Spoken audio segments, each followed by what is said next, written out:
이 집 제 생각과는 너무 다릅니다.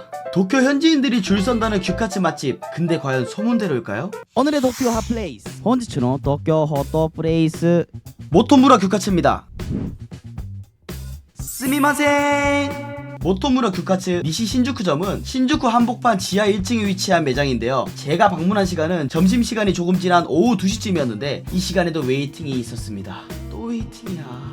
그렇게 줄을 서고 있으면 직원분께서 메뉴판을 가리키시며 미리 주문하라고 하시는데 한국 맛집과 비슷한 시스템을 적용하고 있는 거 보니 제대로 찾아온 것 같네요. 그렇게 20분 정도 기다리니 드디어 제 차례가 왔네요. 주문을 한 뒤 매장 안으로 들어서니 분위기와 인테리어는 평범 그 자체였습니다. 굉장히 아쉬웠어요. 도쿄에서의 첫날이었고 첫 식사였기에 꽤나 기대했는데 아쉽네요.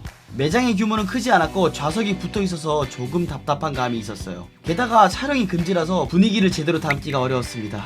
그렇게 직원의 안내에 따라 자리에 앉자마자 다시 메뉴판을 봤는데 메뉴의 구성은 꽤 심플했어요. 그만큼 시그니처 메뉴에 집중하겠다는 자신감이 느껴졌습니다.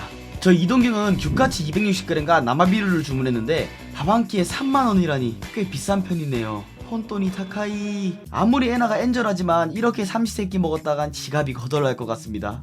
저렴하고 가성비의 노포 맛집을 찾으신다면 번지수를 다시 찾아보셔야 할 것 같네요. 가격이 아쉬움을 남기며 조금 기다리니 드디어 나왔습니다. 요놈 비주얼 봐라. 일단 비주얼은 합격입니다. 바삭한 튀김 사이에 고기 단면의 선명한 핑크빛이 굉장히 먹음직스러워요.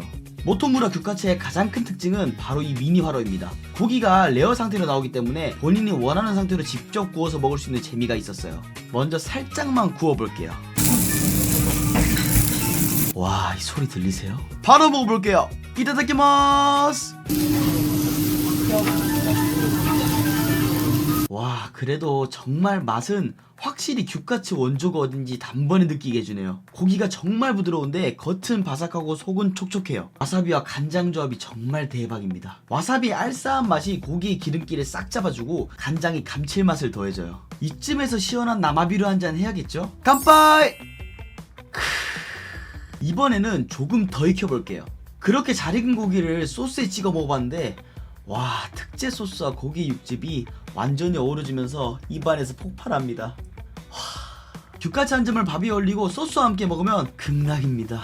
이렇게 먹어본 규카츠의 맛 총평을 해보자면 솔직히 맛은 정말 좋습니다. 근데 가격 대비 만족감은 솔직히 아쉬운 것 같아요. 정말 기대치가 높았는데 그 정도의 감동은 사실 없었어요. 규카츠 자체는 맛있지만 관광객들이 많이 찾는 곳이다 보니 가격이 많이 높게 책정된 느낌입니다. 미니 화로에서 본인이 원하는 상태로 구워 먹는다는 장점이 있지만 사실 한국 가정집에서도 요즘은 미니 화로를 많이 쓰잖아요. 이 부분도 그렇게 특별하게 다가오진 않았어요. 모토무라 규카츠 니시 신주쿠 매장의 인테리어를 잠깐 살펴보자면 매장에 딱 들어섰을 때 첫 느낌은 딱 깔끔하고 정돈된 일본 전통 스타일? 그 이상 그 이하도 아니었습니다. 조명은 은은한 황색 톤으로 되어 있었고 나무 소재 인테리어라 모던하면서도 부담스럽지는 않았네요. 그래도 주문 후 음식이 나오는 속도는 굉장히 빠른 편입니다. 규카츠는 바로 튀겨져 나오기 때문에 음식이 늦게 나올 수밖에 없는데 평균적으로 5분에서 7분 사이면 음식이 나왔습니다. 이 부분은 한국인으로서 합격을 안 줄 수가 없네요. 다음으로 아까 전에 잠깐 말씀드렸던 규카츠의 가격을 자세히 한번 알아보면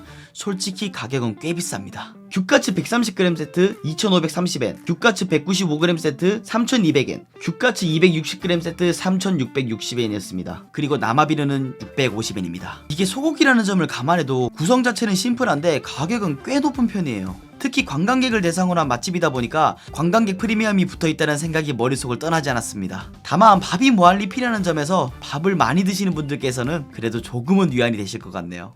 다음으로 모토무라 규카츠 니시 신주쿠점의 운영시간은 연중무휴로 오전 11시부터 오후 10시까지입니다. 그리고 평균 웨이팅이 30분에서 1시간이라고 해요.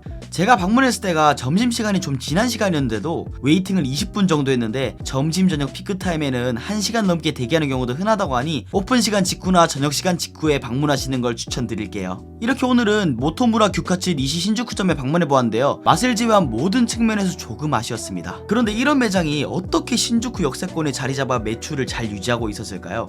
물론 모토무라 규카츠라는 이름값이 있었겠지만 상권과 부동산적인 측면도 큰 역할을 했을 거라 생각해 저 이동경이 한번 조사해보았습니다. 모토무라 규카치 니시 신주쿠점이 위치한 지역은 일본에서 가장 상업적으로 활성화된 지역 중 하나로서 연간 유동인구가 8억 명에 달하는 세계에서 가장 붐비는 상권입니다. 즉 관광객과 현지 직장인 그리고 지역 상권 주민까지 모두 흡수할 수 있는 입지이며 신주쿠역은 세계에서 가장 복잡한 역 중 하나로 하루 평균 약 350만 명이 오가는 일본 교통의 중심지입니다. 여기에 이유가 있었군요. 또 도쿄 메트로 신주쿠역과의 거리가 약 280m이며 도보로 4분 거리이기에 접근성은 최상급에 해당하며 이세탄 백화점, 타카시마야 타임스퀘어, 가부키초 거리 등 엄청난 유동인구를 자랑하는 지역들이 주요 인근 시설로 포진해 있기에 장사가 잘 될 수밖에 없는 입지적 장점을 가지고 있었어요. 그리고 신주쿠역 근처 규카츠 매장들을 보면 7곳의 매장 중 무려 4곳이 모토무라 규카츠의 체인점이었습니다. 한마디로 신주쿠역 규카츠 상권을 꽉 잡고 있었어요. 이러니 장사가 안 될 수가 없는 거죠. 결국 경쟁력의 핵심은 경험과 퀄리티도 중요하지만 마케팅이었던 것 같습니다. 하지만 신주쿠역 바로 옆이기에 임대료는 비싸겠죠? 임대료를 계산해보자면 신주쿠역 근처 상권의 평균 임대료가 평당 대략 35,000엔으로 추정되고 조사해본 결과 매장의 면적이 대략 20평이기에 이를 계산해보면 월 임대료는 대략 70만엔, 하나 640만원 정도가 나옵니다. 임대료는 그래도 꽤 비싼 편으로 보이기에 다음으로 말씀드릴 매장의 매출이 굉장히 중요할 것 같은데요. 모토무라 규카치 니시 신주쿠점의 매출을 한번 계산해보자면 좌석수가 35석이고 평균 회전율을 2.5에 평균 객단가가 대략 3,000엔이라고 가정하고 계산해보았을 때 1일 매출이 약 21만엔, 하나로 약 205만원 정도가 발생하고 이를 한 달로 계산해보면 약 630만엔, 하나로 6,170만원 정도의 매출이 발생한다고 볼 수 있을 것 같습니다. 인건비, 재료비, 기타 등등의 비용을 제외한 금액의 순수익으로만 봐도 임대료는 충분히 지불하고도 남을 것 같네요. 정리해보자면 모토무라 규카츠는 확실히 일본의 대표적인 규카츠 맛집입니다. 돼지가 아닌 소고기를 내세운 브랜드, 독특한 미니 화로의 경험, 프리미엄 가격 전략과 입지의 힘, 이 세 가지 요소도 물론 큰 역할을 했지만 저 이동경의 생각엔 마케팅이 가장 큰 역할을 하지 않았나 싶네요. 오늘은 일본에 방문하면 꼭 가봐야 한다는 규카츠 맛집인 모토무라 규카츠 니시 신주쿠점에 방문해보았는데요. 호기심을 갖고 딱 한 번 정도의 경험을 해볼 만하다 정도로 표현할 수 있을 것 같습니다. 저 이동경은 솔직히 만족감보단 아쉬움이 컸습니다. 솔직히 이 정도의 가격이면 소고기 규카츠가 아니라 다른 프리미엄 요리를 선택할 수도 있을 것 같아요. 가성비보다는 경험에 초점을 둔 집이니 방문하시고 싶은 분들께서는 이 점 꼭 유의하시고 방문하시기를 추천드리며 오늘 영상 마무리하도록 하겠습니다. 오늘 영상이 여러분들에게 도움이 되셨다면 구독과 좋아요는 물론 알람 설정까지 부탁드립니다. 치기노 에조데 아이마쇼. 다음 영상에서 만나요.